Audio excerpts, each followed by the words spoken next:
तो dear student, आज मैं आपको कुछ स्पेशल चीज़ समझाने वाला हूँ कि रोलिंग मोशन में फ्रिक्शन की डायरेक्शन कैसे कैलकुलेट करते हैं। तो कुछ सिंपल केसेस है जहाँ पर टॉर्क केवल फ्रिक्शन से मिलता है।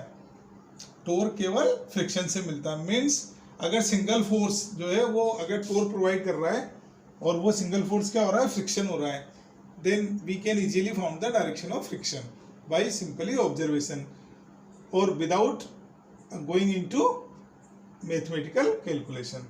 तो यहाँ पर मैंने एक एग्जांपल ले रखा है कि एक रोलिंग बॉडी है, वो इंक्लाइन प्लेन पर रोलिंग डाउन हो रही है।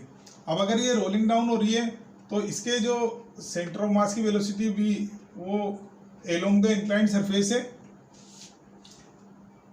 इस पर जो फोर्सेस लग रहे हैं वो एक तो mg लग रहा है और एक n लग रहा है, और mg और n दोनों ही फोर्स तो वो टॉर्क नहीं बना रहे सेंटर ऑफ मास पर, क्योंकि उनकी लाइन ऑफ एक्शन कहाँ से पास हो रही है, सेंटर ऑफ मास से पास हो रही है।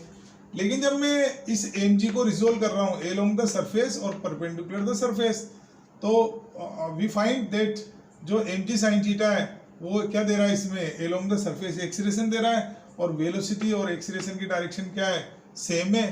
तो जब वेलोसिटी और एक्सीलरेशन की डायरेक्शन सेम होती है तो बॉडी की क्या होती है, स्पीड बढ़ती है। तो मैंने यहाँ लिख दिया कि इसकी स्पीड क्या हो रही है, इंक्रीज हो रही है। अब अगर मैं पॉइंट ऑफ कांटेक्ट पर देख रहा हूँ तो velocity of centre of mass की वजह से जो वेलोसिटी आ रही है इस पॉइंट ऑफ कांटेक्ट ए पर, वो डाउन द प्लेन आ रही है अलोंग द सरफेस, और जो आर ओमेगा आ रही है वो अपवर्ड आ रही है अलोंग द सरफेस। लेकिन प्योर रोलिंग के लिए क्या होना चाहिए, दोनों इक्वल और अपोजिट होना चाहिए। यहाँ पर v बढ़ रहा है, इसका मतलब है ओमेगा बढ़ेगा। ओमेगा की डायरेक्शन क्या है, डॉट। अब अगर इसको बढ़ाना है तो अल्फा की डायरेक्शन भी डॉट होनी चाहिए, और अगर अल्फा की डायरेक्शन डॉट है तो जो टॉर्क हो रहा है किससे मिल रहा है, टॉर्क ये फ्रिक्शन से। फ्रिक्शन की दो ही डायरेक्शन पॉसिबल है, एक तो इधर और एक इधर। अगर इधर होता तो फ्रिक्शन से जो टॉर्क आता वो क्या आता, क्रॉस आता। लेकिन अपने को क्या चाहिए, टॉर्क क्या चाहिए, डॉट चाहिए। तो ये तो आर है और ये एफ है, तो ये फ्रिक्शन की डायरेक्शन क्या हो गई, along the surface upper direction में हो गई। अब मैंने दूसरा केस लिया है, इसमें ये रोलिंग बॉडी है, ये रोल करती हुई अप द प्लेन जा रही है। वही केसेज है, दो फोर्सेज है, एक तो mg है और एक n है यहाँ पर, और एक फ्रिक्शन है। फ्रिक्शन इधर हो सकता है या इधर हो सकता है, तो अपने को यही चेक करना है कि फ्रिक्शन की डायरेक्शन किधर है।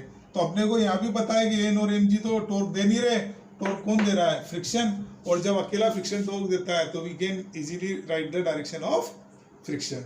तो यहाँ पर अगेन मैंने mg को रिजोल्व किया है अलोंग द सरफेस और परपेंडिकुलर द सरफेस, और इससे मेरे को पता चला कि जो mg sin थीटा है वो डाउन द प्लेन आ रहा है। इसका मतलब है एक्सीलरेशन भी इधर आएगा और इसकी सेंटर ऑफ मास की वेलोसिटी इधर है।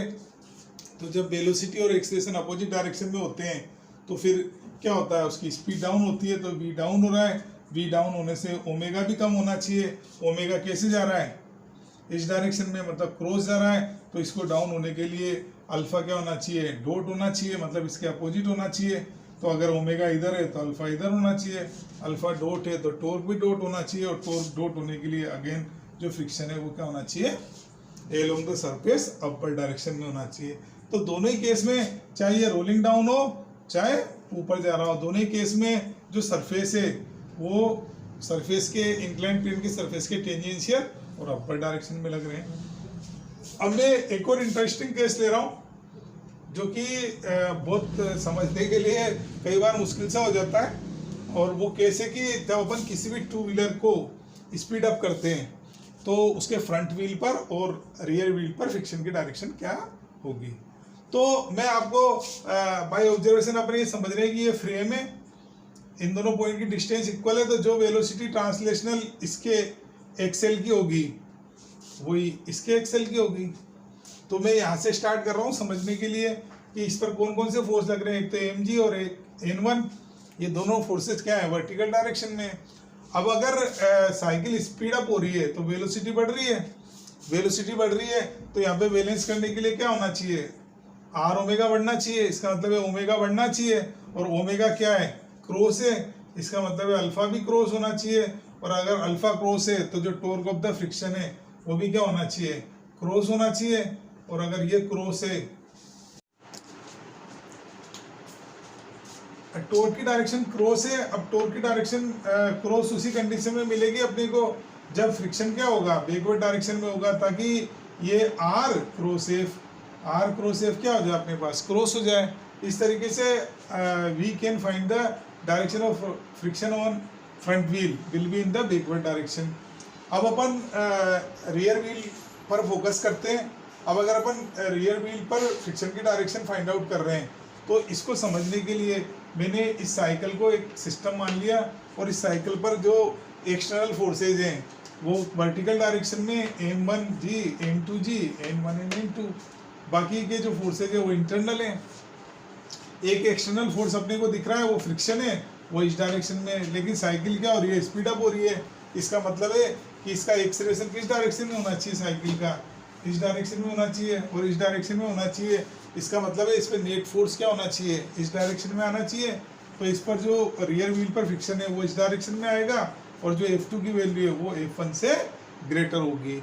इस तरीके से जब साइकिल स्पीड अप होती है तो जो फ्रंट व्हील होता है उस पर फ्रिक्शन की डायरेक्शन बैकवर्ड होती है, और जो रियर व्हील होता है उस पर फ्रिक्शन की डायरेक्शन फॉरवर्ड डायरेक्शन में होती है।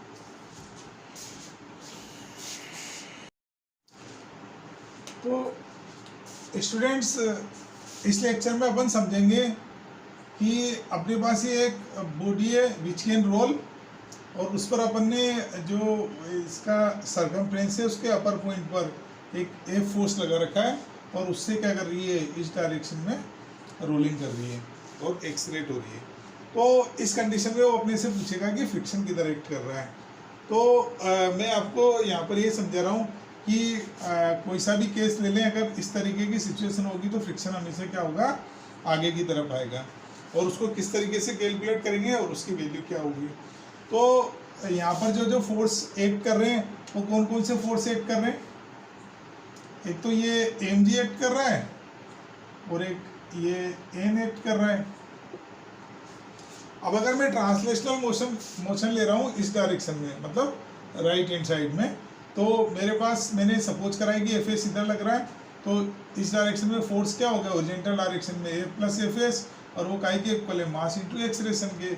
यहाँ एक्सीलरेशन क्या है, इसके सेंटर ऑफ मास का एक्सीलरेशन, और वी क्या है, इसके सेंटर ऑफ मास की वेलोसिटी।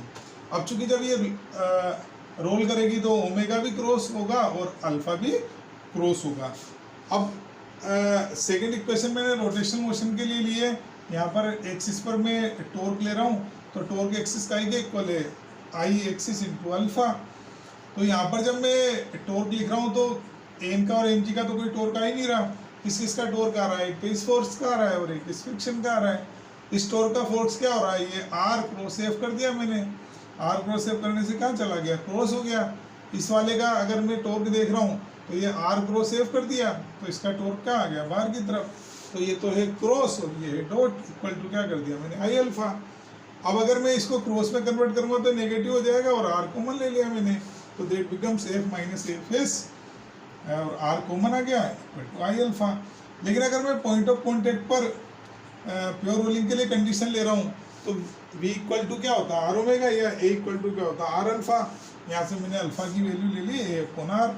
अब ये इक्वेशन 2 और 3 से मैंने यहाँ पे वैल्यू पुट कर दी है, तो f minus F S R equal to I A upon R है, और इस आर को इधर ले गया तो I A upon R square हो गया। अब अपन ने इक्वेशन फर्स्ट को और जो इक्वेशन अपने पास थर्ड आई है इनको ऐड कर दिया।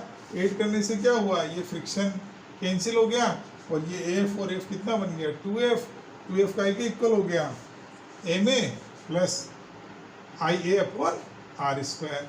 अब इसमें से जब मैंने एम ए कॉमन ले लिया तो ये 1 plus I upon M R square हो गया, और इससे मैंने क्या करा, ए की वैल्यू कैलकुलेट कर ली। अब जब इस इक्वेशन 4 से ए की वैल्यू मैंने किस में पुट कर दी, इक्वेशन 1 में पुट कर दी है, तो ये A plus F S equal to M A में ए की वैल्यू पुट कर दी, और ए की वैल्यू पुट करने के बाद इस एफ को इधर ले गया, तो ये एम से तो एम कैंसिल हो गया, ये इक्वेशन इस फॉर्म में रिड्यूस हो गई। अब जब मैंने इसका एलसीएम ले लिया एफ कॉमन लेके, तो ये 2 minus 1 minus I upon M R square upon 1 plus I upon M R square हो गया। तो इसको जब अपन ने सोल्व कर दिया तो ये एफ एस आ गया F 1 minus I upon M R square upon 1 plus I upon M R square. अब मैंने देखा कि जो आई की वैल्यू होती है, अगर अपन किसी भी रोलिंग बॉडी के लिए खुद के एक्सिस पर देखते हैं तो वो mr² या mr² से छोटी होती है। रिंग के लिए मैक्सिमम होती है mr²। तो जब मैं आई की वैल्यू को mr² से लेस करूँगा तो ये फ्रिक्शन क्या हो जाएगा, पॉजिटिव। और मैंने भी क्या सपोज किया था इस डायरेक्शन में, और ये पॉजिटिव आ रहा है, इसका मतलब है कि फ्रिक्शन इसी डायरेक्शन में एक्ट कर रहा है। तो कोई सी भी बॉडी ले लें अपन, अगर अपन इस फार्मूले में वैल्यू पुट कर देंगे तो अपने पास फ्रिक्शन की वैल्यू आ जाएगी। जैसे अगर वो आपसे रिंग के लिए बोलता है तो आई को mr² पुट कर देना है, डिस्क है तो हाफ mr² कर देना है, स्पेयर है तो 2/5 mr² कर देना है। तो आई फॉर रिंग होगा तो आप mr² पुट कर दोगे, अगर डिस्क होगा तो हाफ mr² पुट कर दोगे, और अगर स्पेयर होगा तो 2/5 mr² पुट कर दोगे। इस तरीके से आपको क्या पता चल जाएगा, फ्रिक्शन की वैल्यू पता चल जाएगी। और उससे भी इम्पोर्टेंट बात ये कि जो फ्रिक्शन है वो हमेशा क्या आ रहा है, पॉजिटिव डायरेक्शन में आ रहा है, मतलब इस डायरेक्शन में आ रहा है। और एक और कंक्लूजन निकल रहा है कि अगर आप यहाँ पर रिंग ले लेते हो तो रिंग के केस में ये mr² हो जाएगा और mr² हो जाएगा, तो फ्रिक्शन क्या हो जाएगा, 0 हो जाएगा।